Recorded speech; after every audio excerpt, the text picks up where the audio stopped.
So what is freelancing? It is a term that you are going to hear all the time if you want to live on the road, if you want to travel a lot, if you want to live like a nomad.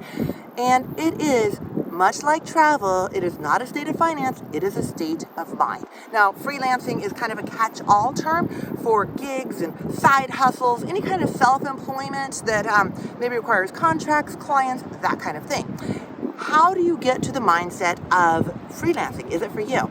So for me, because I freelance always, it is exactly what I said, a state of mind, not a state of finance. So freelancing's scary. It's risky. There's no security with it. So the first thing I did, I'm an avid reader, so I read a ton of books.